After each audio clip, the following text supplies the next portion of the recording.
Hello, everyone. Welcome back to another episode of Unbalanced with me, Cerys Davage. How are you all? I hope you're all doing well. I hope you're all having a lovely day, a lovely week, whatever you're up to. One thing I love about this podcast is that I get to meet so many different people. And I know I've been on a bit of a streak recently with finding some interviewees on Instagram. And believe it or not, guys, I've got another person that I found on Instagram today. And I'm really excited to meet today. Holly, hi. Hi guys, hi, I'm Holly, also known as Stomababe over on Instagram and TikTok. Cool. It's so nice to meet you. Thank you so much for coming onto this podcast today. Can you tell us a little bit about yourself? Where are you from and what do you do?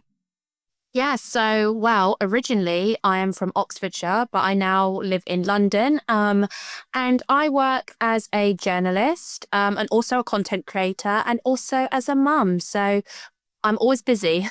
You're wearing many hats there. Fair I play. have many hats, so many hats, honestly. It's exhausting, but also very fun at the same time when it all goes to plan. How old are your have you got one child? Just one. I've got one. I've got my daughter Scarlett, who's now 15 months old. Oh, wow. How's that going? How's motherhood?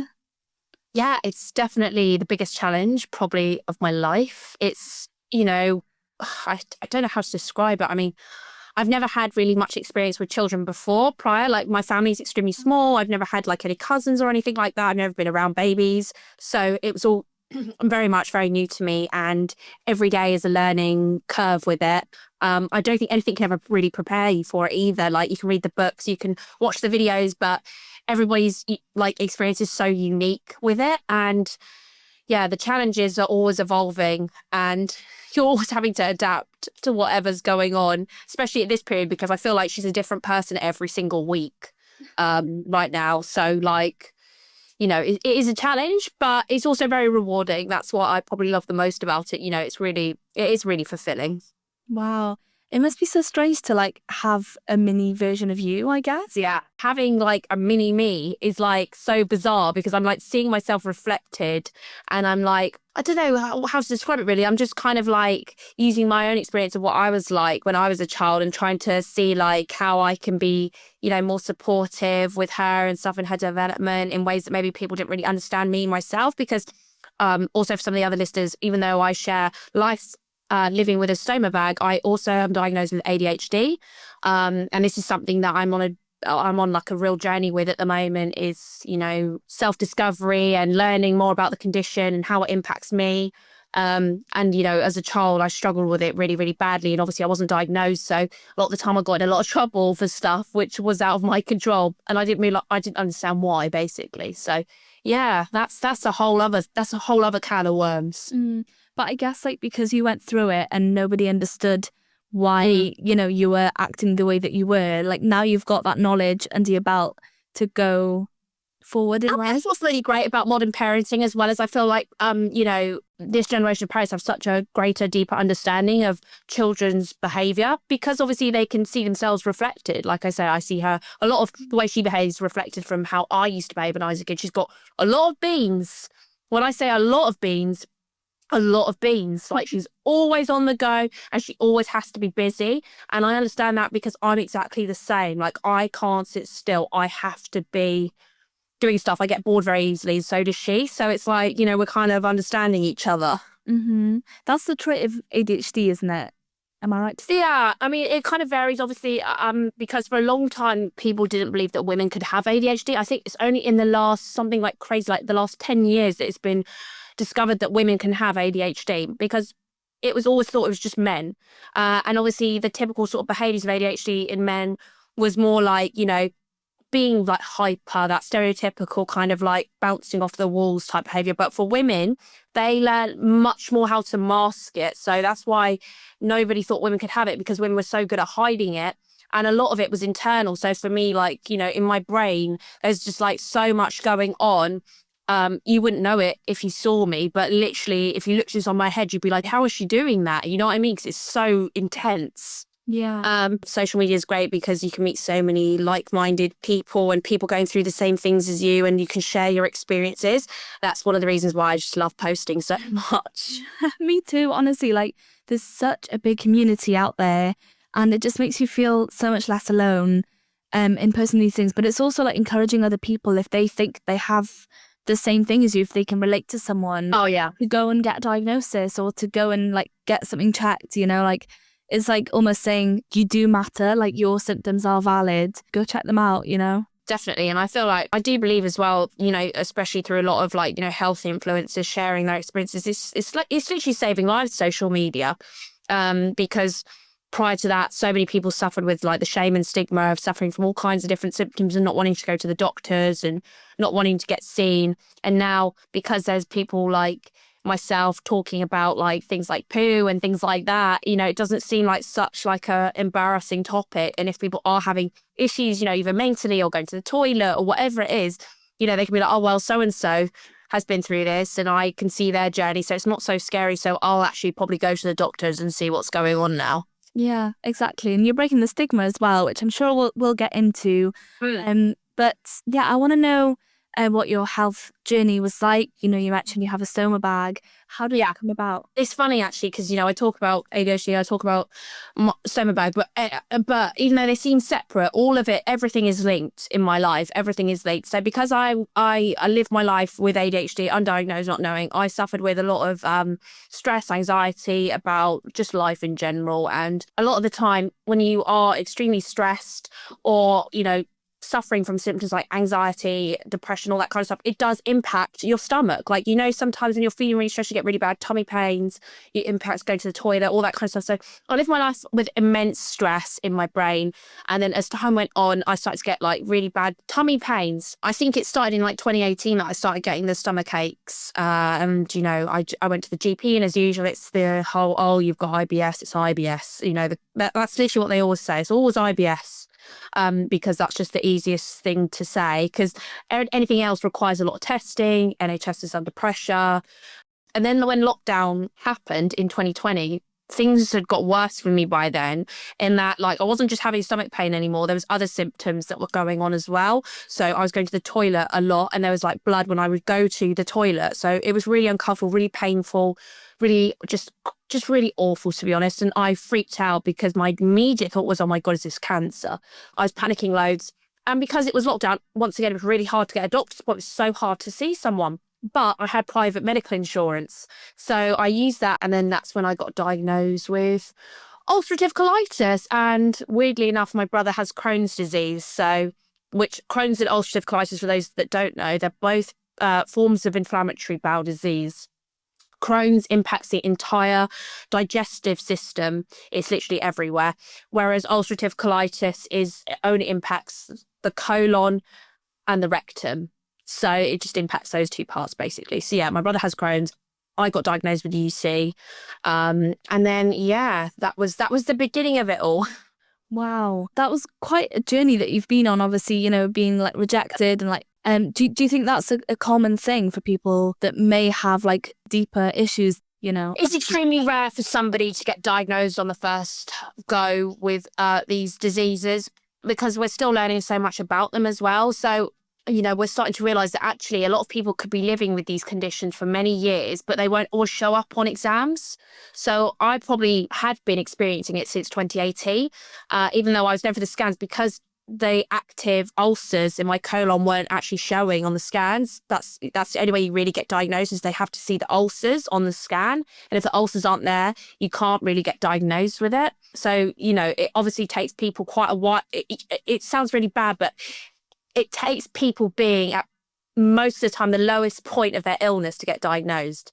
It takes people getting diagnosed when they're literally days away from their bowel bursting a lot of the time to get diagnosed, because people will just keep going down to the doctor. You know, for me, for instance, I'm very lucky I had private medical during lockdown, because if I didn't, I wouldn't have been seen then either, and things probably would have got a hell of a lot worse for me then, and I would have ended up in the hospital eventually in A&E, and that's usually how most people get diagnosed, is through A&E. Do you think there's more information out there now for people to maybe clock these symptoms sooner? Well, I think that's one of the positives, obviously. Like, we're still up against a massive mountain with the NHS and getting diagnosed and getting on the correct treatment, because there's also so many types of treatment as well. And the issue with IBD is that no one treatment works for everybody. It's like literally like Russian roulette. You have to keep trying different treatments. The first might not work, the second might not work. So it can take years to get symptoms into remission. For instance, for me, I literally only was on one type of treatment when I started, and I kept telling the doctors, this treatment, I don't think it's working, and I'm still having symptoms. And they just kept saying to me things like, oh, just carry on, you'll be fine, keep going, keep going. And then before I knew it, I ended up obviously being hospitalised. I had to have surgery. So this is what I mean. The communication between patients, doctors is really, really minimal. And I know this because every single day my inbox is literally filled with people asking me medical questions like I'm literally a GP, which is madness, because people have had stoma bags for probably like over 100 years now. And the fact that there's such little information still. For instance, like when I was in the hospital, I really thought that somebody was going to give me a leaflet, kind of like a breakdown of everything or what it was and what it took. Nothing at all. No information. You're getting a stoma bag. What's that? Google it. No one sits you down and goes through the ins and outs of it. They just tell you that's what you're having. And then when you leave the hospital, it's basically, see you later, have a good life, bye-bye, take care now. There's no like follow-up after that? No, most of the time there's nothing. Obviously, a lot of it is dependent on the borough, dependent on the hospital, because I know some people will say, oh, where I was, I got a lot of follow-up, I got a lot of this. But it's really dependent on where you have it. And every single area, even in London, every borough has a different policy on how they care for people with stoma bags. It's just very frustrating. The whole system is so frustrating. I could talk about it for days because I just think it's such a mess. It's a mess.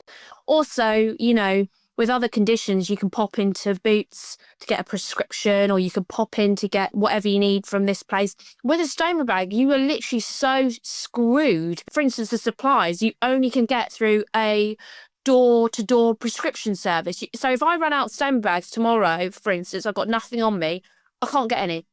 I just have to wait for somebody to come eventually to my door. It's so old-fashioned. It's so stupid. I find it baffling. For any of my listeners who want to read more about this or learn more about this, I do have a petition. It's nearly 100,000 signatures for there to be stoma supplies available on the high street, at airports, all of that kind of stuff. Because obviously it is so bad. I mean, even if, for instance, I go to A&E, and it's happened to me, I've gone to A&E, and obviously I wasn't very well. I didn't have time to pack my supplies with me. I got there, I had a leak. I said to somebody, have you got any stoma bag stuff? Because I've had a leak. They looked at me like I was actually speaking another language and said, no, we've got nothing. Wow. I'm sure it's quite dehumanizing to be in that kind of situation. And then you have to explain to the medical professional or whatever what you need. So I'll definitely link the petition below. Through my work and stuff I do, I see so much ableism every single day.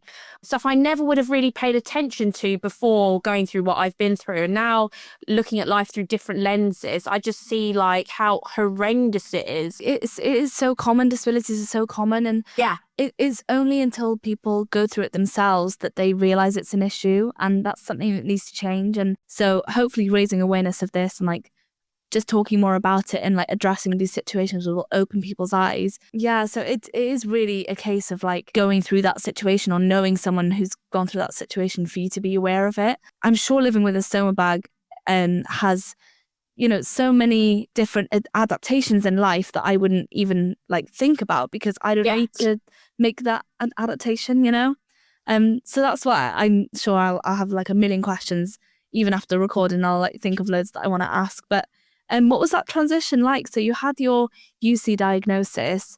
Obviously, I am quite aware that there are different types of ulcerative colitis. Some, there are a bit more aggressive forms.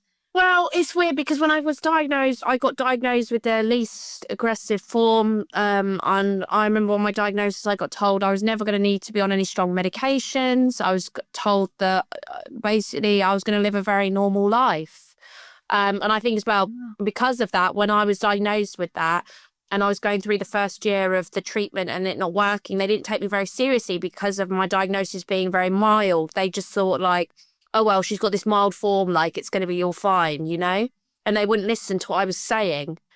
But the thing is with these conditions, you know, that I've learned the hard way, is that they can progress very, very quickly if they're not treated.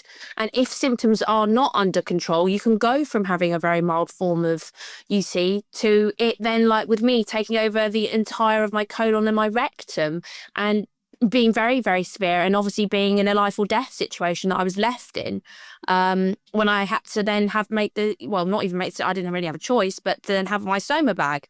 Even now, you know, I'll get people messaging me saying like, oh, you know, I have this really mild form of ulcerative colitis, so, you know, that probably won't, I think, you know, everyone thinks, oh, it won't be me, and that's never going to be me, I'll never be in that position.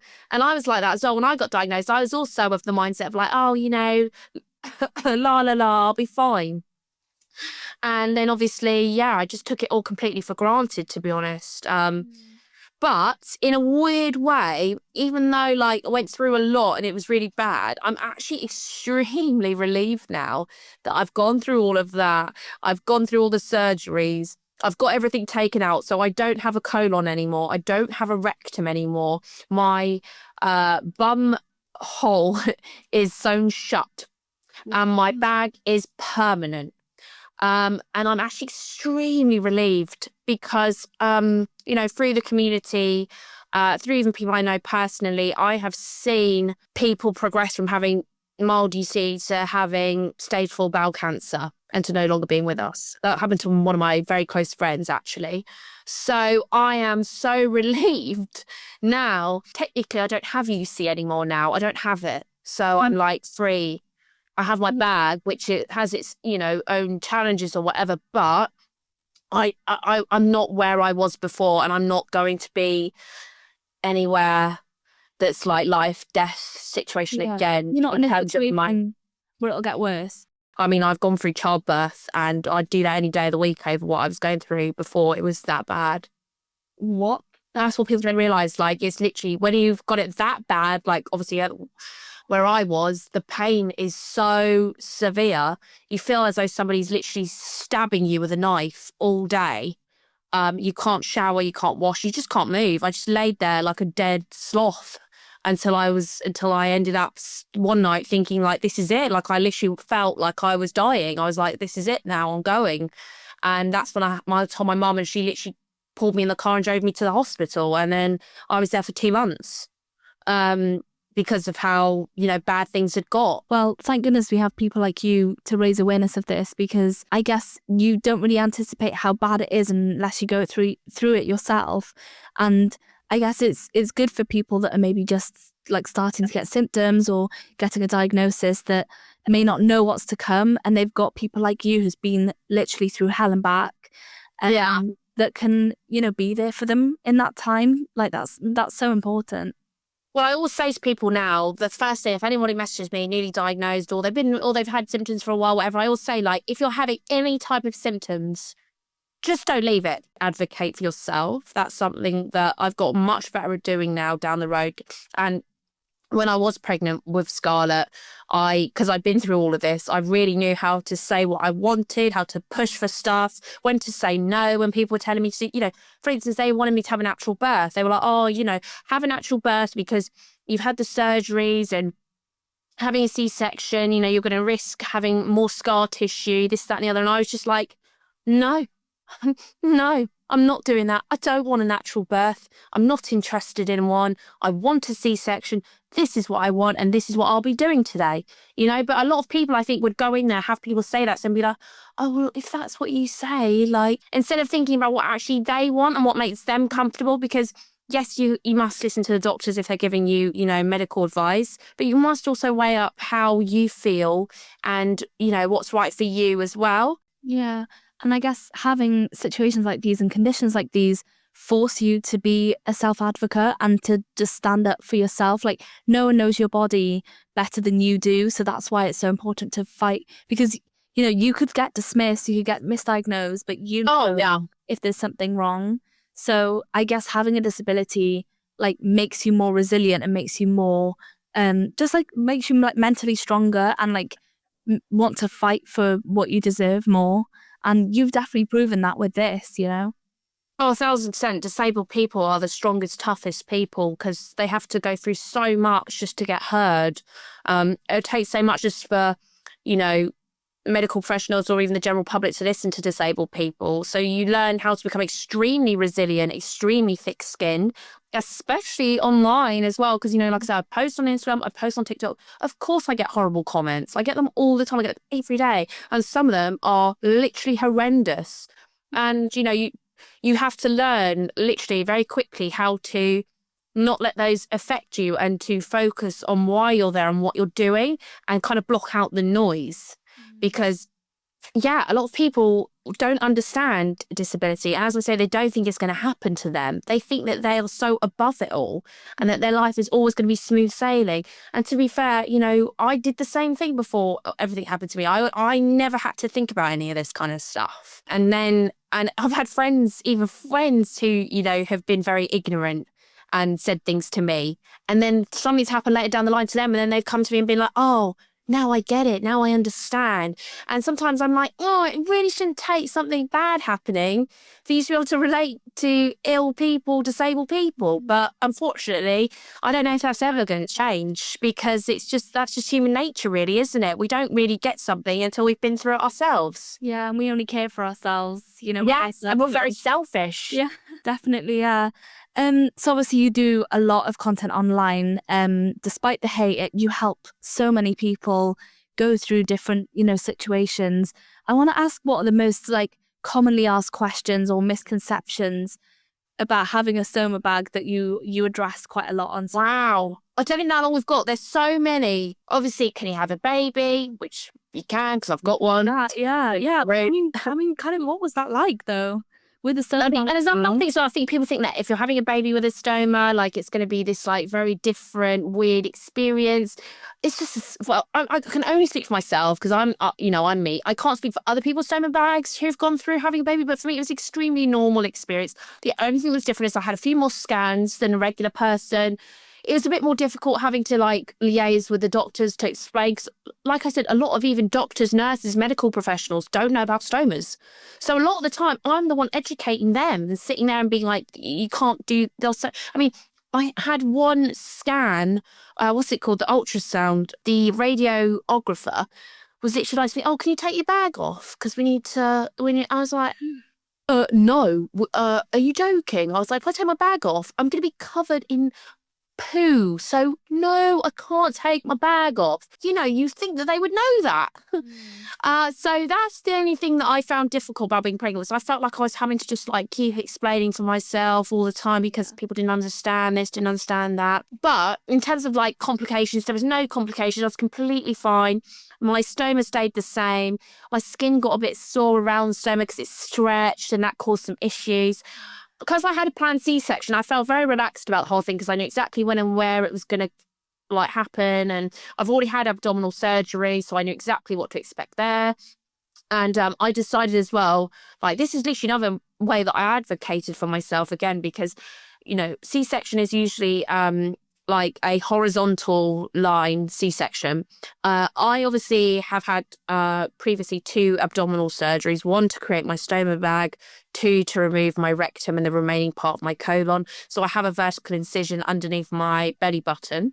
And I did some research online about actually vertical C-sections because I was thinking to myself, maybe if I did that, I wouldn't have to have another scar, which is a little bit vain of me. But you know what? I don't care. I've been through loads. If I'm going to be a bit vain, let me have one. We're all going to be thinking that, I'm sure. Right? I'm they've already opened me up a couple of times. Why have we got to make another line for the sake of it? Yeah. So I literally went in and I said to the doctor, I was like, I've already got this vertical incision. Could we just go through that way? And they were like, yeah, it's a bit more of a complicated recovery time because it's a bit more invasive. But if that's what you want, and I was like, yeah, that's exactly what I want. Yeah, I think it's quite healing because I feel like the 2 surgeries I've been through before were so horrendous. One was obviously unplanned, one was emergency surgery. The second surgery was a planned surgery, but I was still very ill before it. I was still very, very sick because even though I had my stoma bag, I still have my bum and I was still bleeding from my bum when I had my stoma bag because I still had my rectum in place. So I technically still had colitis. And it was really, really painful and awful. So I was still in a lot of pain. So the recovery from the second surgery was not very nice either. Really horrible. Not as bad as the first surgery. I was only in for a week, but that week was not very nice. It was really horrid because I had a couple of side effects from the surgery. So it was actually really healing to then have my baby because I wasn't ill before it. I just was going in calm, not sick, had the surgery done. And thankfully, I didn't have any complications afterwards. So I was just in there, be able to just kind of like lay there and just relax a bit, which is so weird. But it was just nice to have a healing experience and also to have something positive at the end of it. You know, the last two, there's nothing really that positive to look forward to. Yeah. But with this is quite nice because it's like, oh, this is actually a positive. I've got something really nice coming out of this. This is lovely. Yeah, you got a baby. Exactly. So it was a really nice just to have that kind of positive end to all of it. I feel like it was quite nice there. Yeah. Yeah. What other questions do you get? Babies, does it hurt? Because obviously, if you see any of my videos that I do online, I do Stomababe changes. They're very popular videos because for obvious reasons, most people have never seen what stoma looks like. So people are curious. They watch the videos. They see the intestine, which sticks out. It's my small intestine. Yeah, small intestine that sticks out. It's very red. It's an intestine. Like, it's not very pretty. It's, you're not going to want to take a photo of it and put it on your wall. It's not the Mona Lisa. It's not, even I remember the first time I saw a stoma before my surgery. And I was like, whew, that's something to look at, isn't it? Like, it's a bit of like if you've never seen one before, it's a bit of a, wow, that's something. Yeah. Do you know what I mean? Like, you have a bit of a shock. But actually, the intestines have no feelings at all. So even though it's pulled out and it's really red and it can look really sore, if I touch it, I feel nothing. There's no sensation. Which is wild. So even if I fall on my stomach, I smack it, that I don't feel anything. There's no sensation. Wow. That's so interesting. So I think that's definitely the thing I get asked so much is, does it hurt? Does it hurt? Does it hurt? No, it doesn't hurt. Oh, people obviously ask me a lot if I can get mine reversed. I could have got it reversed. I opted not to have a reversal. Again, that's a whole thing in itself. But basically, a lot of people think that you can have a stoma bag and just get a reversal, and it's just as easy as that. It's really not. It really depends on the illness you had prior to having a stoma bag. But obviously for myself, I have EC, rectum, colon is where the inflammation was. Now, if you have a reversal, it's quite clever how they do it. But what they do is basically they take the intestine that's out front, they put it back inside. They sort of like bend the intestine around. They sort of basically create what is called a J pouch, and it literally looks like the shape of a J inside, and it kind of creates like almost like a stoma bag on the inside, but with your intestine. It's so crazy how they do it, but it sort of like rediverts everything and hooks it back up to your bum again. So you will start to have toilet movements back through the bottom again, but it won't be the same as what you had before. You'll never go back to having a solid poo. It's never going to happen for you. All that's going to happen is you're going to have liquid coming from the back end and you won't have control over it. There's no control. It will just come out. So people then once again go back to struggling with incontinency. And then some people mess with me, say they're wearing nappies. And I was like, you know what? I don't want to wear nappies. I don't want to be incontinent. I've been there, done that, and I'm happy now I've got my bag because I know when it's full. I know when I need to empty it. I'm not like leaking and having accidents now that I've got a good routine with all my products. So I just, it's purely just because people don't like the sight of the bag. And I get that because obviously it depends on your situation. I mean, for instance, like if you're single, especially, you can feel like, oh, no one's going to ever love me as I am with my bag. I'm so gross. And I get that all the time. People message me saying, I feel disgusted. I feel sick. So I get why people then will choose to give the reversal a go. Unfortunately, a lot of people then have to have another surgery down the road to go back to having a stoma bag because the reversal doesn't work out, because they end up in terrible pain, incontinency, other conditions can come on from the reversal. I was told there's a risk that if I had a reversal, I could get Crohn's disease. So for me, I was just having, like I said, bad bleeding from my back end with my stoma bag. So that's why I decided to make it permanent and get rid of the remaining rectum. So that basically everything was shut for good and I wasn't going to have pain or issues anymore. But I also got very lucky because I met my now partner. I met him not long after my stoma surgery. I was already in a relationship when I had my stoma surgery, and we broke up not long after, not because of the surgery, but just, generic life stuff. We split up.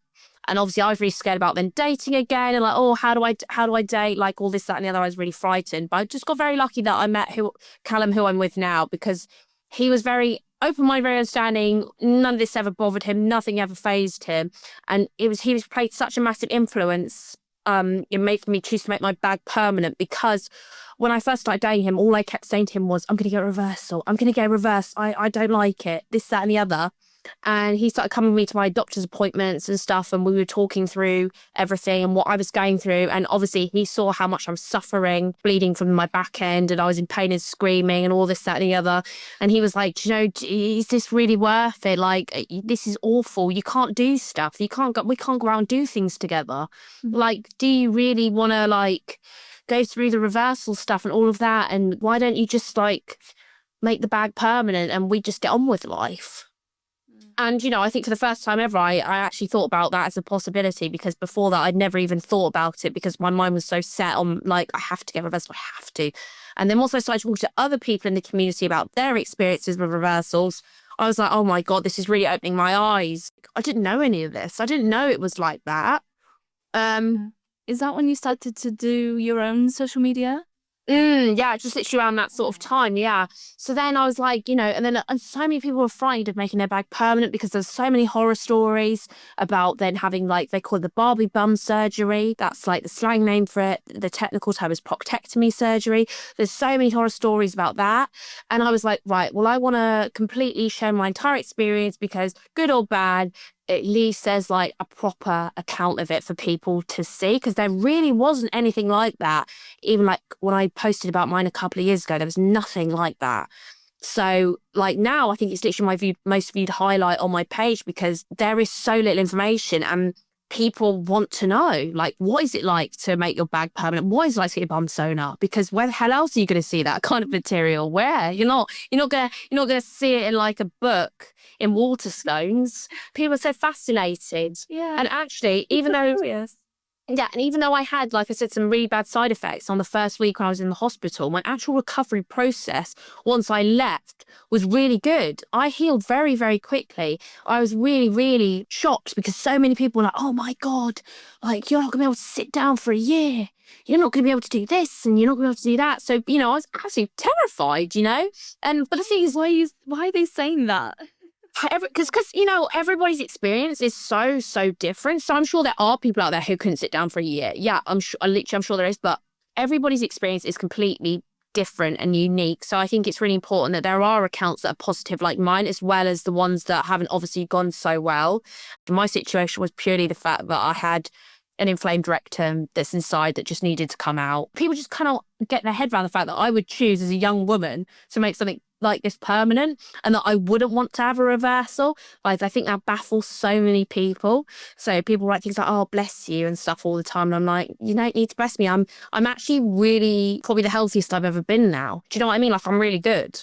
Yeah, I got a bag and like, sometimes I have to empty it, but people still have to go to the toilet. So like, what genuinely is the difference? It's not really much of a difference. Exactly, yeah. And it sounds like you're thriving more than you ever have been, really.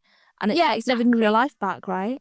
Yeah, and of course, but obviously, I have to say, because people will always say, if I'm just talking about positives, I'll be like, oh, it's not realistic. So, obviously there are challenges. Like I said, access to supplies, people not understanding, disabled toilet access, people judging you for using disabled toilets because you look fine. Yeah. There are downsides to all of this as well. But purely for me, I just like to talk about more of the positives because I feel like there are already so many negatives online. If you want to find negative accounts of life as Stomababe, you could probably find thousands.